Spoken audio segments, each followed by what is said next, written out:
Cher béni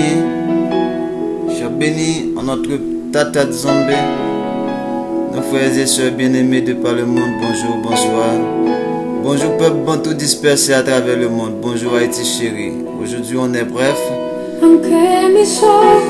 Bonjour à tous ceux, à tous celles qui sont nouvelles sur cette page. Je vous ai dit d'en profiter autant que vous pouviez, car il y a beaucoup d'enseignements, beaucoup de numéros et c'est beaucoup de vérité. Jugez-en vous-même et examinez tout ce que vous allez regarder et retenez ce qui est bon. Aujourd'hui on va être vraiment bref, mais juste avant, lorsque je dis bref, en termes de commentaires, et je voulais juste faire une parenthèse par rapport à cette musique que vous êtes en train d'écouter avec moi. Et c'est dans le but de référer à certains frères et sœurs qui, à travers les musiques où je passe en background, ils me demandent certaines informations sur les musiques. C'est ça, je vais prendre l'habitude de vous passer certaines musiques que lorsque moi j'étais dans l'église, j'étais vraiment intéressé à la musique, je jouais même à la musique. Mais de nos jours, j'écoute pas n'importe quelle musique. Voilà pourquoi, et peut-être je vais faire un numéro pour vous référer certaines musiques et vous allez entendre où il n'y a ni le nom de Jésus ni le nom de Dieu. Donc ces trois chansons que vous allez écouter, c'est de Marcela Gandara, qui est une Mexicaine. Elle est mexicaine de la tribu de Isaacar. La Mexique, c'est Isaacar. Donc elle est mexicaine. Donc j'aimais son album. C'était vraiment un album très édifiant. Donc moi personnellement, je vais vous référer certaines musiques où on n'allait pas trouver les noms de Jésus ou de Dieu. Et ces trois musiques que vous allez entendre dans le background, c'est des musiques de consécration. C'est des musiques de consécration. Peut-être dans un prochain numéro, je vais vous traduire ce qui est dit dans ces chansons parce que c'est en espagnol. Mais je vous le dis, c'est des musiques de consécration. C'est pas de demande de quoi que ce soit, de trucs matériels. C'est vraiment spirituel. C'est vraiment inspiré, ces trois musiques que vous allez entendre. Donc, nous allons être bref en termes de commentaires, comme je vous le dis, et très rapide en termes du déroulement de ce numéro. Parce qu'à travers ce numéro, je vais vous partager tellement d'informations intéressantes, tellement de détails, et je vous le dis, si vous ratez la fin, c'est comme si vous ratez l'essentiel. Parce que c'est à la fin que je vais vous révéler quelque chose d'extraordinaire qui concerne notamment les femmes, qui concerne notamment la vie, qui concerne notamment la reproduction. C'est à la fin que vous allez le voir. C'est pas pour que vous puissiez regarder le tout, mais si vous voulez aller jusqu'à la fin, ça c'est à vous. Mais c'est tellement il y a d'informations. Je vais faire ce numéro en un seul numéro car je vous le dis, j'ai trop de choses à partager même sur ce sujet. Je pense avoir terminé. Bon, je vais même pas dire quand je vais terminer tellement il y a autre chose que je vais amener avec vous, parmi lesquelles le prochain numéro va être concentré sur le calendrier du peuple hébreu, le calendrier que Nzambe nous a donné. Aujourd'hui, nous allons voir d'emblée dans Vérité révélée J5, ossements desséchés, armée de Nzambe debout. Debout pourquoi? Parce que Lucifer a changé les temps et la loi. Donc nous devrions être debout pour rétablir les faits, pour rétablir la vérité historique, la vérité originelle. Voilà pourquoi aujourd'hui nous allons parler de la lune que nous avons vu dans les numéros précédents. Nous allons parler de la lune comme étant le véritable calendrier de l'humanité et la régulatrice de la vie sur terre. La lune, le vrai calendrier de l'humanité et la régulatrice de la vie sur terre. Pour cela, voyons ce que les scientifiques pensent de la lune. Avant d'entrer d'emblée dans les détails, on dit que il y a même ce qu'on appelle l'horloge de l'humanité. L'horloge de l'humanité, c'est comme une sorte de horloge lunaire que vous voyez qui est représentée par Londres en Angleterre avec ce qu'on appelle le Big Bang. Le Big Ben. Donc je vous montre l'image. L'horloge lunaire est une horloge lunaire. Une horloge lunaire est une horloge indiquant les phases de la lune. Une horloge lunaire est un type particulier d'horloge astronomique, parfois intégrée comme partie d'une horloge astronomique plus grande. Son unique fonction est de donner la phase courante de la Lune. On parle de horloge astronomique. Qu'est-ce que c'est horloge astronomique? Une horloge astronomique est une horloge qui affiche l'heure ainsi que les informations relatives à l'astronomie. Ok? De façon générale, le terme fait référence à toute horloge qui affiche, en plus de l'heure, des informations astronomiques. C'est ça qu'on appelle horloge astronomique. Bref. Donc, pour continuer avec l'horloge lunaire, on dit que il y a plusieurs mécanismes sont possibles dans une horloge lunaire. Premièrement, il y a une simple aiguille qui tourne en un mois lunaire sur un cadran portant les différentes phases lunaires. L'aiguille indique la phase en cours. Deuxièmement, il y a une sphère de l'horloge lunaire dont l'une des hémisphères est peint de couleur claire, l'autre de couleur foncée, tournant sur un axe en un mois lunaire. Troisièmement, comme mécanisme, on trouve dans une horloge lunaire, c'est une sphère autour de laquelle tourne une coupole hémisphérique sombre, en cachant ainsi une partie et simulant la phase lunaire. Et comme quatrième élément, on trouve un cadran muni d'une fenêtre circulaire tournant sur un fond doré. Voici l'image d'une horloge lunaire. Maintenant, nous avons dit dans les numéros précédents que les jours n'ont pas de mois. Les jours et les mois n'ont pas de nom. Ce n'est pas une question de nom, c'est une question de numérotation. Et voilà pourquoi nous allons insister sur ce fait que quand on parle de jours et de mois, ce n'est pas des noms, c'est des numérotations qu'il faut utiliser. Tout nom utilisé, c'est comme de l'idolâtrie. Malheureusement, nous, on est dans le système occidental. On n'a comme pas le choix maintenant de parler de mardi, mercredi, de janvier, février, mars, avril. Bref. Genèse chapitre 1er nous dit, au verset 14, Zambi dit qu'il y ait des luminaires dans l'étendue du ciel pour éclairer le jour avec la nuit, d'avec la nuit, pour séparer le jour d'avec la nuit, que ce soit des signes pour marquer les époques, les jours et les années. Et vous savez, il y a les deux plus grands luminaires, c'est la lune et les étoiles que nous allons voir plus loin. Ok? Et au verset 15, il est dit, et qu'ils servent ces luminaires de luminaires dans l'étendue des cieux pour éclairer la terre. Et cela fut ainsi.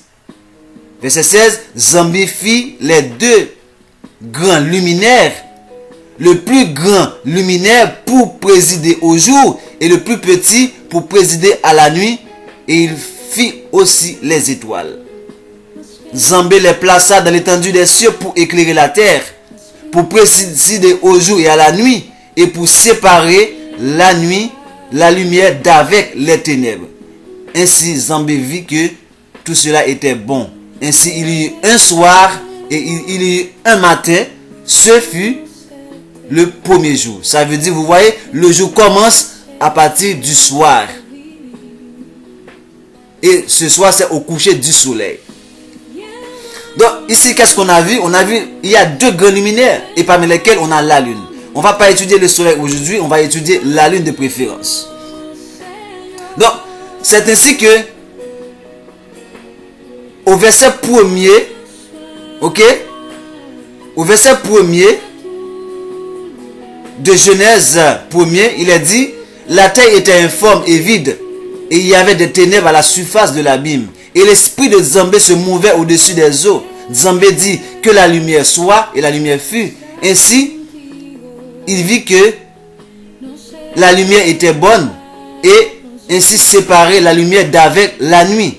Zambé appela la lumière jour, et les ténèbres nuit. Ainsi, il y eut un soir et un matin. Voilà le premier jour.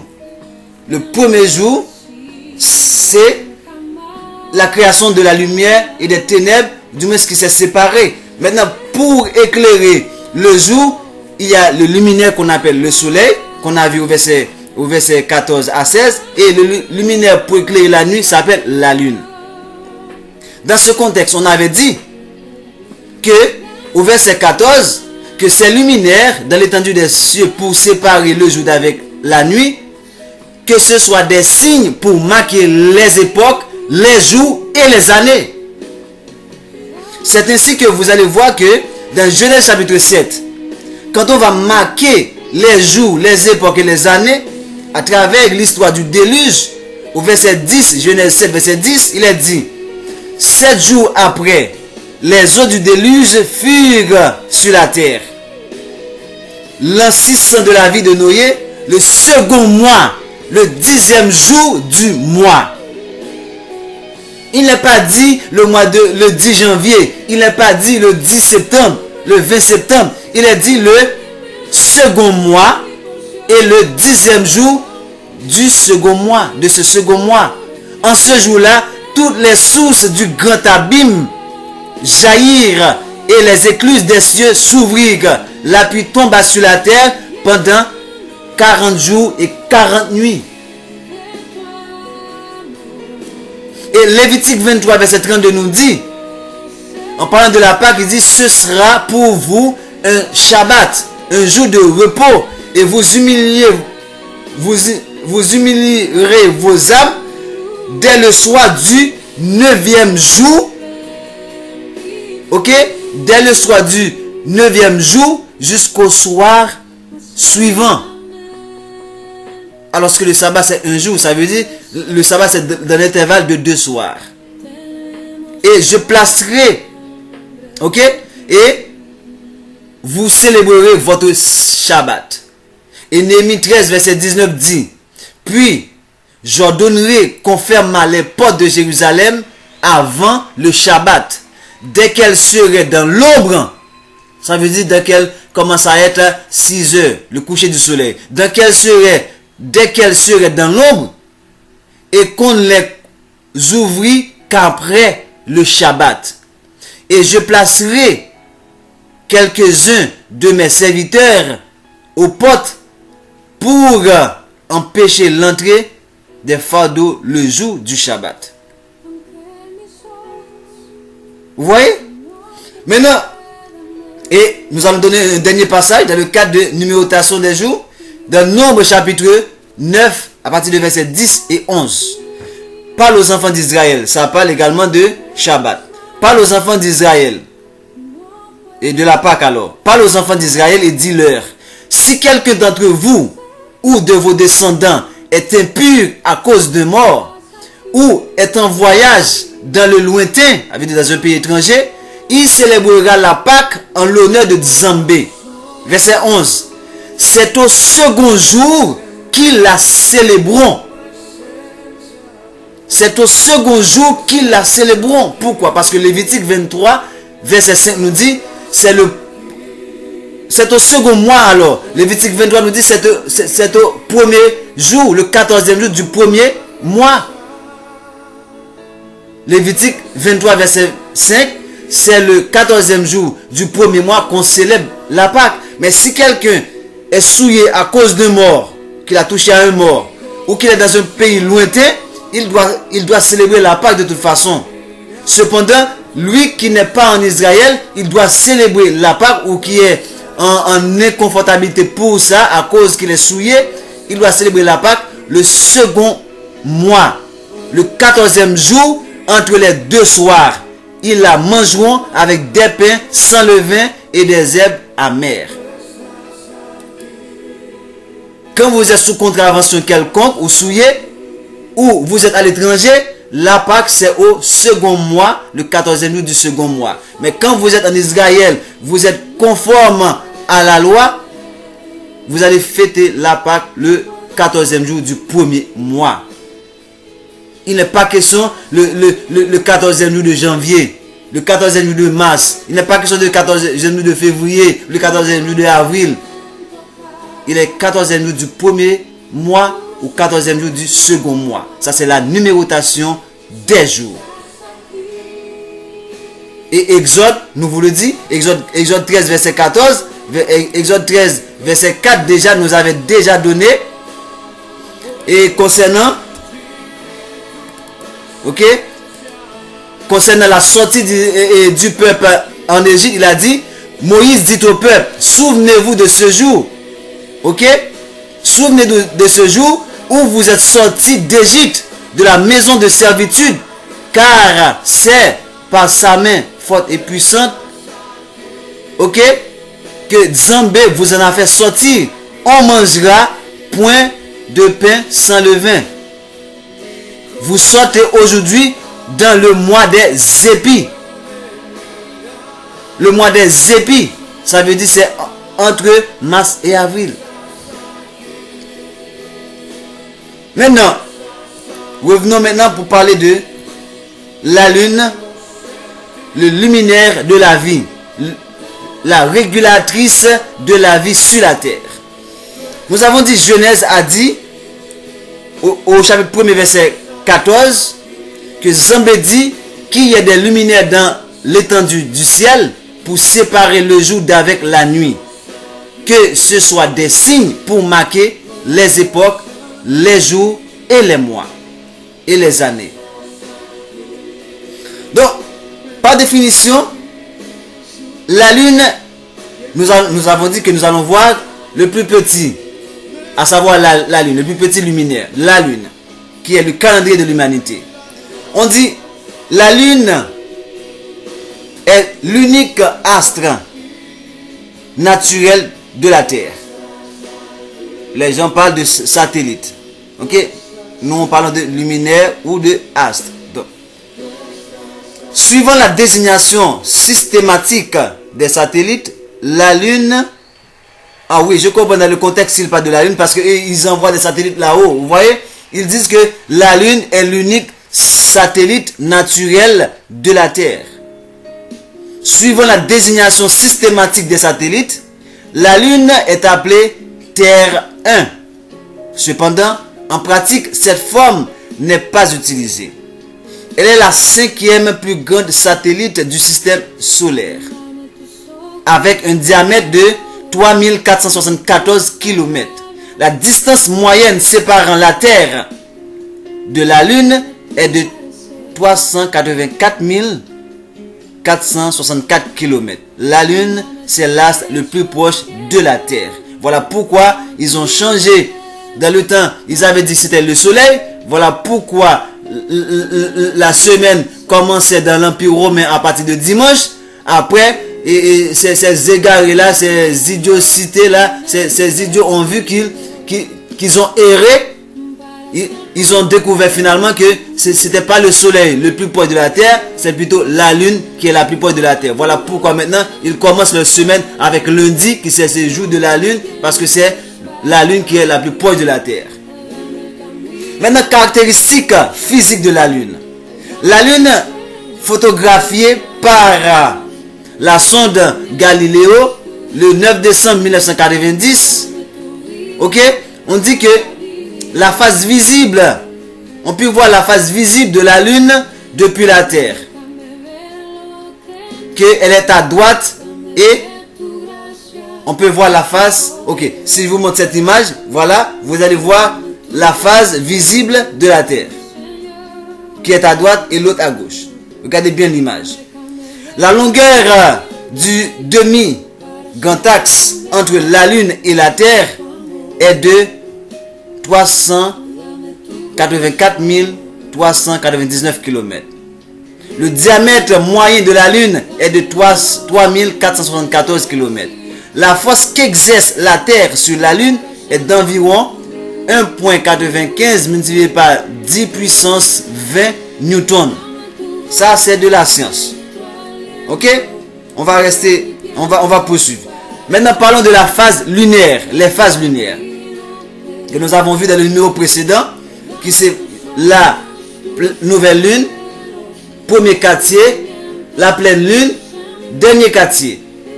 Du fait de sa rotation synchrone, la lune présente toujours quasiment la même partie de sa face, de sa surface vue de la Terre. la phase dite visible.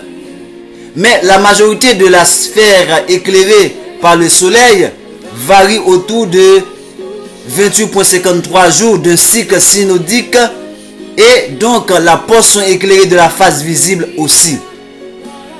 Ce phénomène donne naissance à ce que l'on appelle les phases lunaires, qui se succèdent au cours de cycles appelés lunaisons. Les lunaisons ont été ou sont encore utilisées par plusieurs cultures et civilisations pour construire leur calendrier, vous voyez, annuel. Par exemple, les musulmans, le monde musulman, pour établir de la succession des mois et des fêtes religieuses au sein de l'islam, avec quelques adaptations, afin que les mois soient composés de 29 ou 30 jours. On parle alors de calendrier lunaire. C'est ainsi qu'on va voir les symboles qui va dire que une des apparitions de la lune, de la nouvelle lune, marque pour les musulmans le début du mois de jeûne qu'ils nomment Ramadan. Lorsque la lune est en direction du soleil, elle est très difficilement observable de la terre car le soleil éclaire l'atmosphère et n'illumine pas la face que la lune présente à la terre. La lune n'est visible qu'au coucher du soleil, lorsque l'observateur n'est plus ébloui par la clarté du ciel. C'est cette apparition que les musulmans surveillent pour décider du début du Ramadan, ainsi que tous les autres mois du calendrier hégirien, qui est un calendrier lunaire.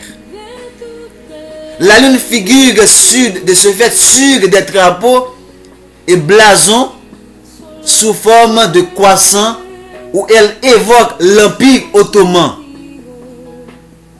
Le croissant figure sur plusieurs drapeaux des pays musulmans à travers le monde sous diverses formes, dont également il y a, vous allez voir sur ces drapeaux, l'étoile à 5 pointes qui est l'étoile de Baphomet qui représente encore Lucifer. On va voir non seulement le croissant lune sur ces drapeaux, parce que je vous ai dit, l'islam c'est la religion de la lune. Allah c'est la déesse lune, la femme du soleil, le dieu du christianisme qui est le dimanche. Voilà pourquoi vous allez voir sur tous ces empires ottomans, il y a non seulement le croissant de lune qui représente la femme, et il y a l'étoile qui n'est autre que encore Saturne, qu'on peut même considérer à Jupiter, qui est le dieu suprême, dieu de la foudre, qui n'est autre également que Zeus, le dieu solaire. Et les drapeaux vont prouver encore une fois que l'islam, c'est une religion lunaire, la religion féminine, le côté féminin de la religion pour être la femme du christianisme. Donc on dit c'est le cas des drapeaux de la Turquie, de la Tunisie, de l'Algérie, de la Mauritanie, d'Azerbaïdjan, d'Ouzbékistan, de Pakistan, République turque de Chypre du Nord. Regardez ces drapeaux. On dit la lune joue un rôle important dans les calendriers lunaires et donc dans la notion de semaine qui, elle, n'a pas de signification lunaire. Ok? Le décodage du mois lunaire en 4 semaines existait dans le calendrier des Hébreux judaïques.